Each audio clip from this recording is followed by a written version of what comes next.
Wylde Plumb friends. Today we're going to make some pumpkins. This is a cinnamon pumpkin and it's made with 100% cotton, but you can probably use any yarn you like. This is worsted weight cotton. And I'm going to show you how to crochet this. All you need are a few basic things. You need some yarn scraps, some cinnamon sticks, and you can see I have been crazy busy making lots and lots of cinnamon pumpkins. I'm going to give a lot of them away today. So let's go ahead and get started. I'm going to use a size 7 hook, and I think I'm going to use some of this really pretty variegated yarn. I love making these in lots of different colors.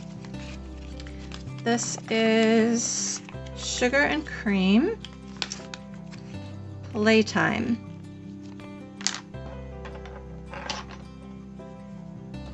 So for starters, we're going to make our slip knot and then chain 2.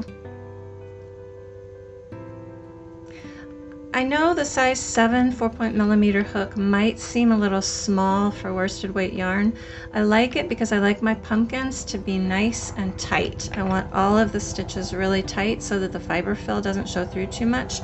But if it's hard for you and it's too tight, use a larger hook. That's no problem. So in the second chain from the hook, we're going to start by doing 6 or 7 single crochets. In fact, you can do as many as you want. Each one of these is going to turn into one of the ribs in the pumpkin. So let's see, I think I've just done 1, 2, 3, 4. So I'm just going to do 6 to make this kind of a quick one. So I'm going to do 6. We're not going to join. This is made in a spiral. But if you look, this pumpkin, here's its bottom. It's got 1, 2, 3, 4, 5, 6, 7. So I started this one with 7 single crochets. It's got 7 ribs. Some of my others have more or less. Let me look at this orange one that I did. It's got 1, 2, 3, 4, 5, 6, 7, 8, 9 ribs. So you can really make this as big or as small as you want. But I started with 6. So in the next round, again, we're working in a spiral, so I didn't join. The next round, we're going to do single crochet, double crochet into each one of those single crochets. So you're working 2 stitches into each one. So a single crochet and then a double crochet. It does help to do those double crochets just a little bit loosely, because in the next one, you're going to do a front post double crochet into those.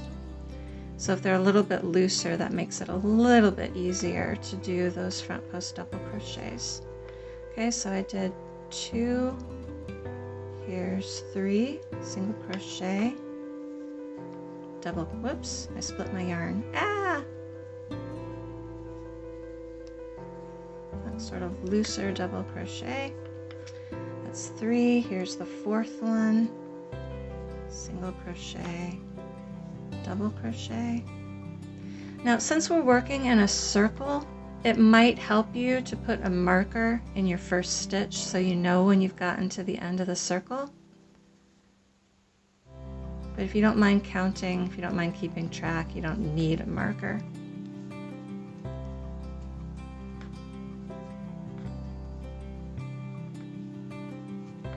Okay, how many have I got there? 1, single crochet, double crochet. So 1, 2, 3, 4, I've done, let me count that again. 1, 2, 3, 4, 5, 6. Okay, there's all 6. So now I'm ready for the 3rd round. Again, I'm not joining. I'm just working it in a spiral. So for the next, I'm going to do 2 single crochets in this single crochet, and then I'm going to do a front post double crochet in the double crochet from the last round. So 2 single crochets and then a front post double crochet. If you've never done that, you're going to do a yarn over, and then you're going to go in under the whole stitch. You're not just going in the top of the stitch like you normally would for a double crochet. You're going around what's called the post. You're going around the stitch itself. Pull up a loop and then finish your double crochet.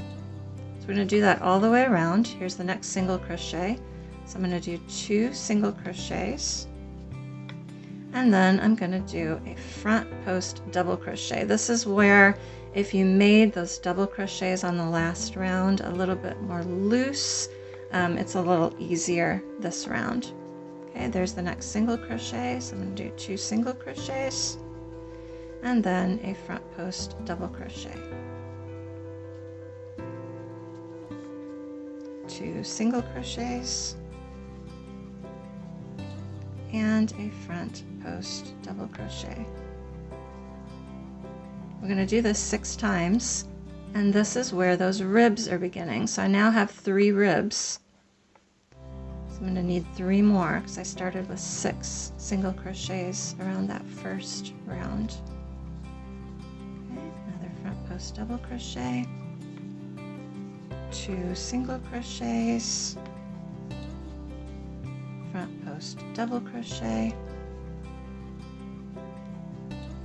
and I think I need 1, no, that's it, 1, 2, 3, 4, 5, 6, that's it.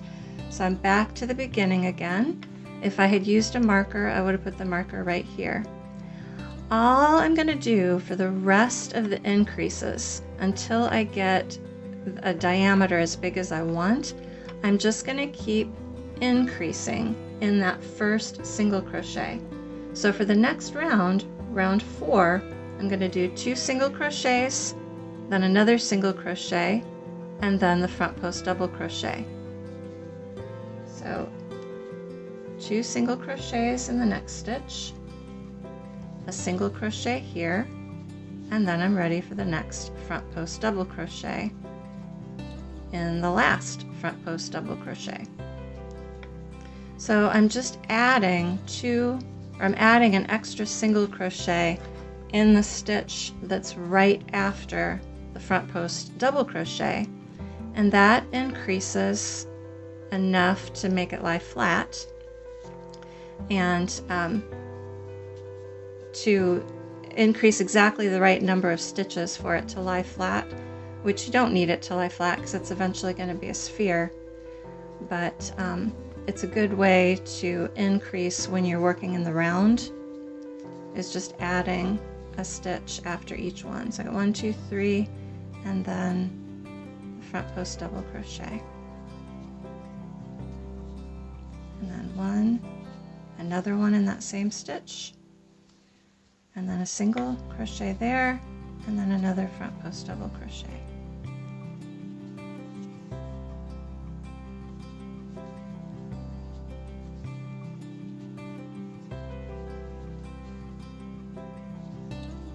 When you get out to this point, it's super easy. You just keep doing the same thing. 2 single crochets in the stitch right after the front post double crochet, and then you single crochet. I'm back around to the beginning again. So I'm gonna, now I've got 1, 2 in that first single crochet. I'm gonna do a single crochet here, a single crochet here, and then I'm up to the front post double crochet again. So now I am just going to keep working that way. I'm going to be adding in an extra stitch after the front post double crochet. So you do a front post double crochet, 2 single crochets in the next stitch, and then just single crochet across until you get to the next front post double crochet, and you front post double crochet it. Now the pattern has you do this until you've got 5 single crochets, but you can do it as long as you want to or as short as you want to. If I wanted that to be the girth of my pumpkin, then I would stop decreasing. But I don't want that to be the girth. I want it to be a little bigger. So I'm going to go around a little bit more to just make this one a little bit bigger.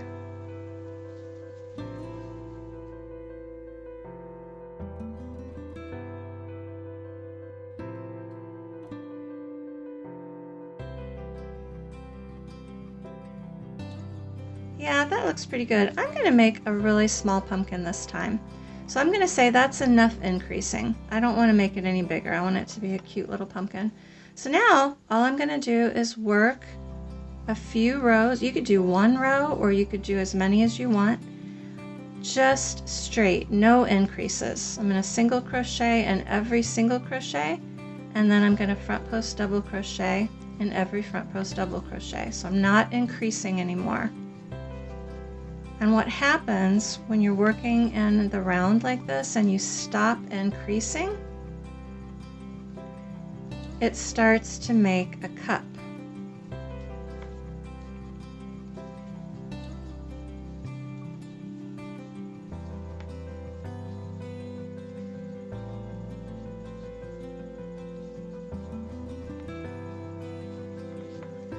You see how it's starting to cup. Now, how many rounds do you want to do without increasing or decreasing? It's totally up to you. The more rounds you do, the taller your pumpkin will be. If you want a tall, skinny pumpkin, do a bunch of rounds without doing any increases or decreases. I like to do about 3. I feel like 3 rounds makes a pretty nice roundish pumpkin.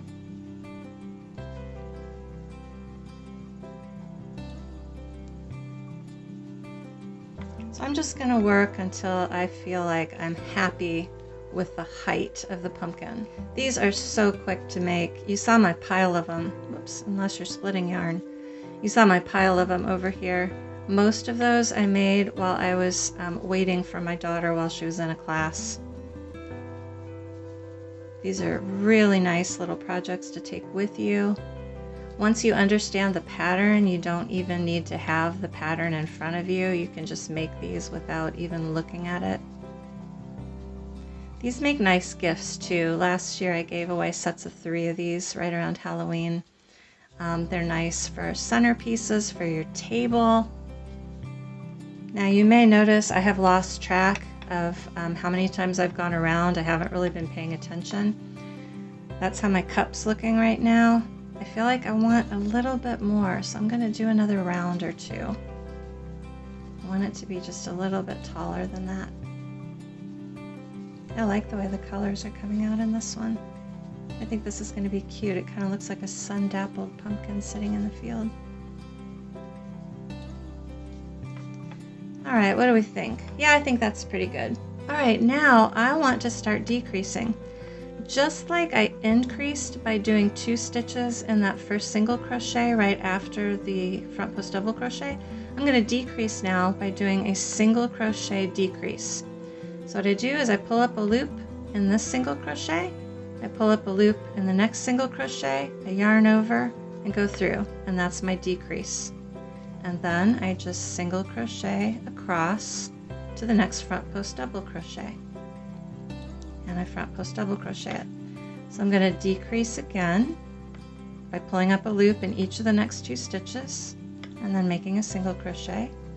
And then I've just got 2 more single crochets before I get to the front post double crochet. Same thing again, decrease and then single crochet. And you're just going to keep doing this in a spiral until you run out of single crochet stitches. Let me try that one again.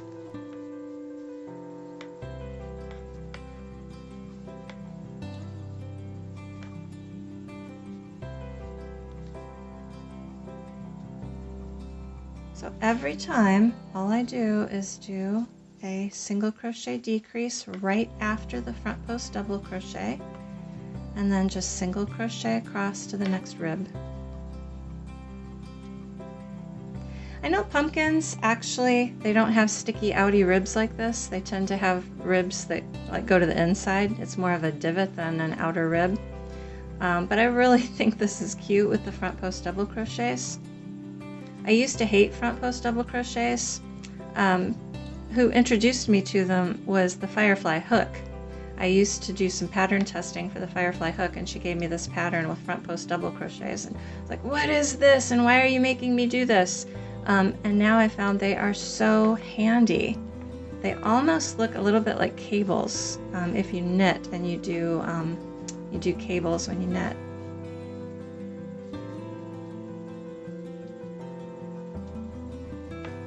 Okay, if you notice, I am now to the point where I do my decrease and then I just have one single crochet until I get to the next rib.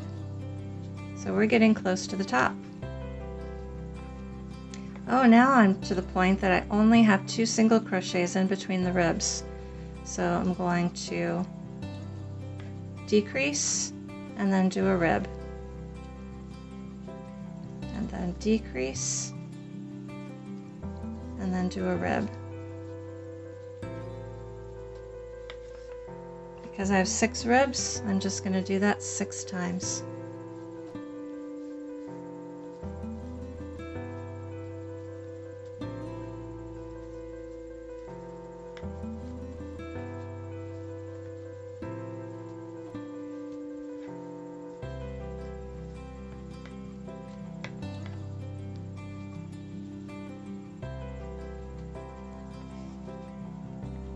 And I believe this is my last one.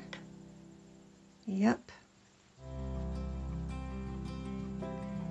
Now I'm to the point where I have ribs with just 1 single crochet between them. So to tighten those up a little bit, I do a slip stitch and then a rib.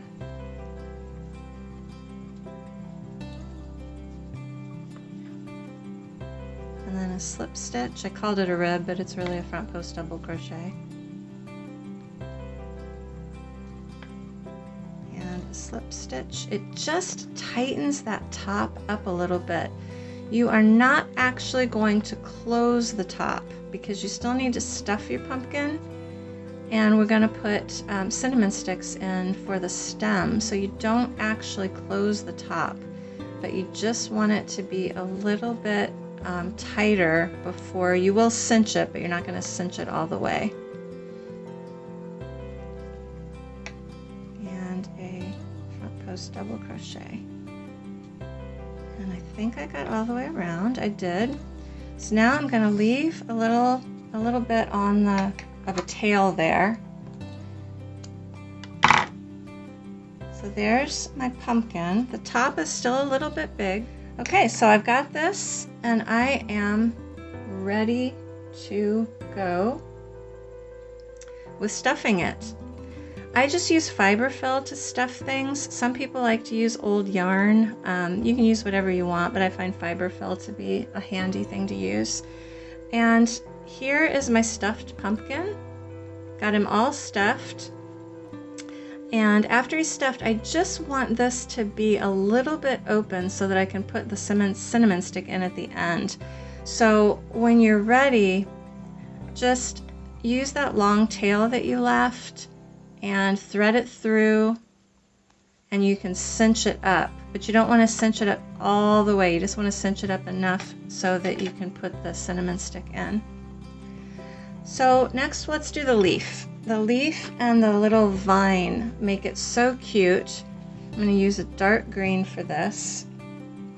So you're going to attach the leaf color anywhere around the edge of the stem end. And so I'm just going to attach it with a chain. I just tuck the end in. I don't even cut it off because why bother? You just stuff it in the end like that. And I'm going to do 5 single crochets just around the edge. So there's 1,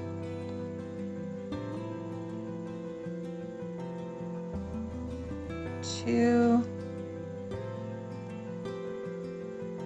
3. Oops, that's not nice. I just pulled my yarn out.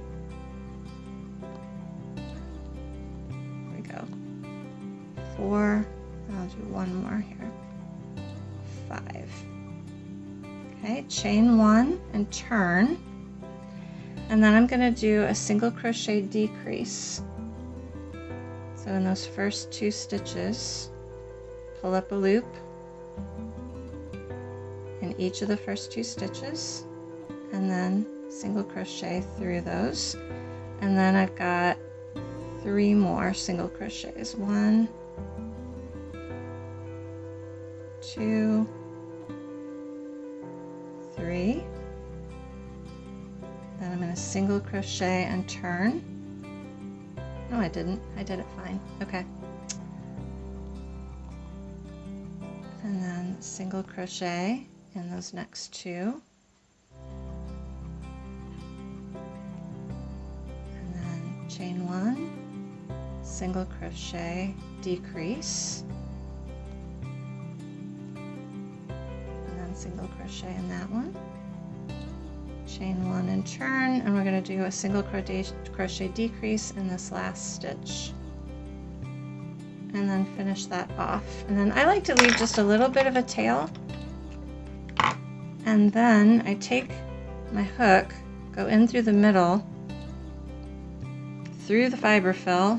It's a little bit hard to get through the Fiberfill, and then grab that tail and just pull it into the pumpkin.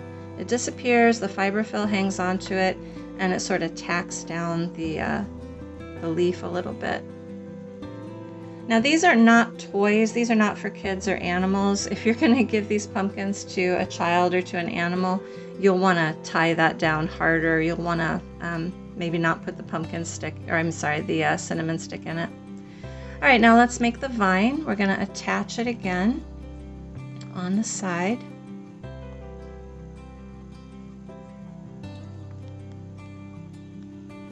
I like to attach with a... Oh, I'm having a terrible time splitting yarn today. Okay, and we're going to chain, what's it say? Chain 10 to 15. So there's 1, 2, 3, 4, 5, 6, 7, 8, 9, 10, 11. Let's just do 12. Now I'm going to loop this back over itself, and just somewhere in here I'm going to do a slip stitch to connect it to itself, because then I've got a cute little loop.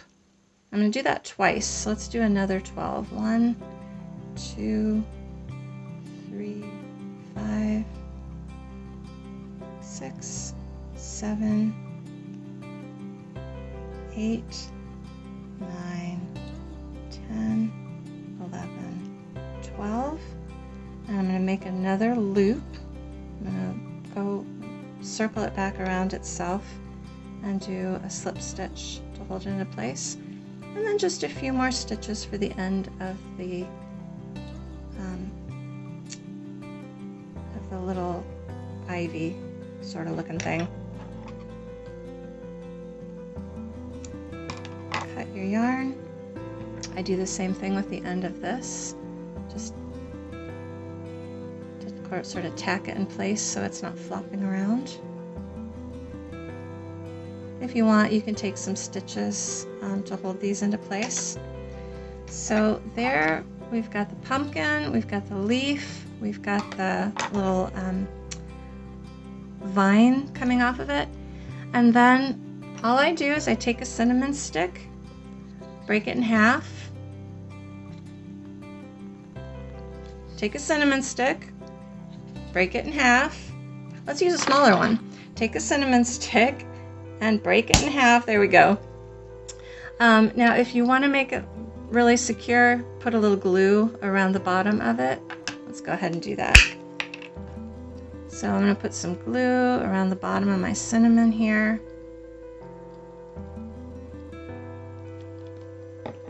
And then just insert those into, wow, that hole might be too tight for 2 of them. Can I get 2 of them in there? I think I made the hole too tight for 2. Well, 1 is okay too, if your hole won't accommodate 2. Oh, there, I got them in. Poke them in there, and there you have another cute little pumpkin for Halloween, for Thanksgiving, for autumn. You can make these even a little bit more fragrant by putting a few drops of cinnamon oil in on the Fiberfill before you put the cinnamon sticks on. But I hope that was helpful, and I hope you have a lot of fun making pumpkins.